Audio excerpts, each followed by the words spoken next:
Matthieu chapitre 14. Je lus au nom de Jésus. La mort de Jean-Baptiste. À ce moment-là, Hérode Antipas, le gouverneur de Galilée, entend parler de Jésus. Il dit à ses serviteurs, « Cet homme, c'est Jean-Baptiste. Il s'est réveillé de la mort.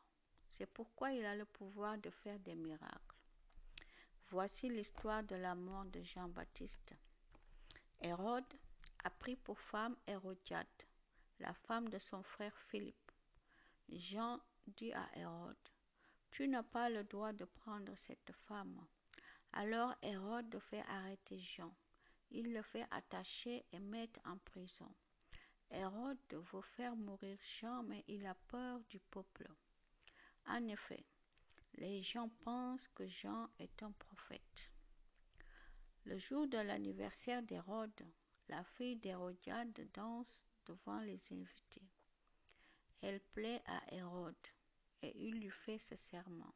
« Je te donnerai tout ce que tu me demanderas. » Sa mère Hérodiade la pousse à répondre « Donne-moi la tête de Jean-Baptiste ici sur un plat. » Le roi devient tout triste, mais comme il a fait un serment devant les invités, il commande de donner la tête à la jeune fille.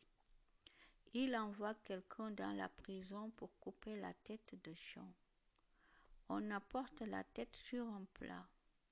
On la donne à la jeune fille et la jeune fille la porte à sa mère. Les disciples de Jean viennent prendre son corps et ils l'enterrent. Et ils vont annoncer à Jésus ce qui s'est passé.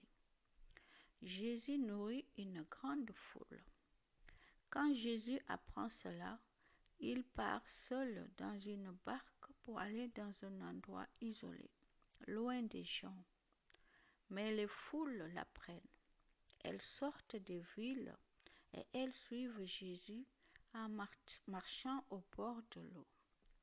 Quand Jésus descend de la barque, il voit une grande foule. Son cœur est plein de pitié pour eux et il guérit les malades.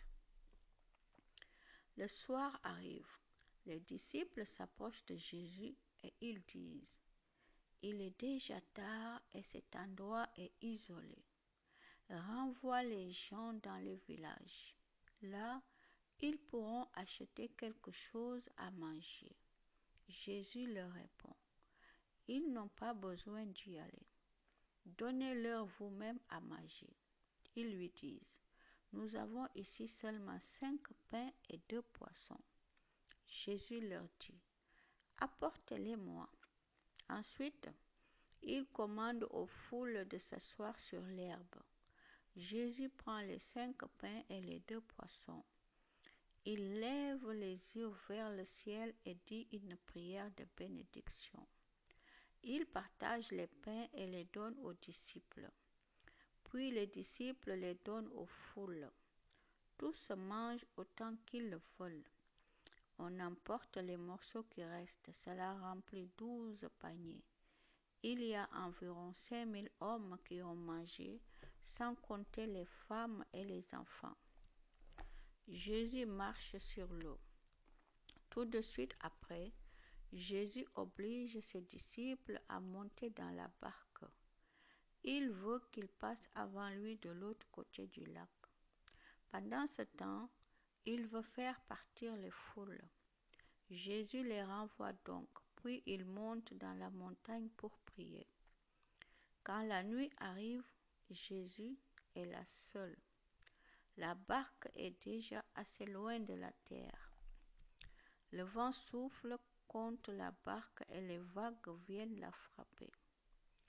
Vers la fin de la nuit, Jésus vient vers ses disciples en marchant sur l'eau. Quand les disciples le voient marcher sur l'eau, ils sont effrayés et disent « C'est un fantôme » et ils se mettent à crier parce qu'ils ont peur. Mais Jésus leur parle tout de suite en disant « Rassurez-vous, c'est moi, n'ayez pas peur. » Alors Pierre lui dit « Seigneur, si c'est bien toi, donne-moi l'ordre de venir vers toi sur l'eau. » Jésus lui dit « Viens. » Pierre sort de la barque et il se met à marcher sur l'eau pour aller vers Jésus. Mais en voyant qu'il y a du vent, il a peur. Il commence à s'enfoncer dans l'eau. Alors il crie, « Seigneur, sauve-moi !» Aussitôt Jésus tend la main à Pierre, il le saisit et lui dit, « Tu n'as pas beaucoup de foi, tu n'as pas eu confiance. Pourquoi ?» Ils montent tous les deux dans la barque et le vent s'arrête de souffler. Alors les disciples qui sont dans la barque se mettent à genoux devant Jésus en lui disant, « Vraiment, tu es fils de Dieu. » Jésus guérit les malades dans la région de Génézareth. Jésus et ses disciples finissent de traverser le lac et ils arrivent dans la région de Génézareth. Les gens de cet endroit reconnaissent Jésus. Dans toute la région, ils vont dire que Jésus est là. On lui amène tous les malades. On supplie Jésus. Laisse-les toucher seulement le bord de ton vêtement et tous ceux qui le touchent sont guéris. Amen. Gloire à Jésus.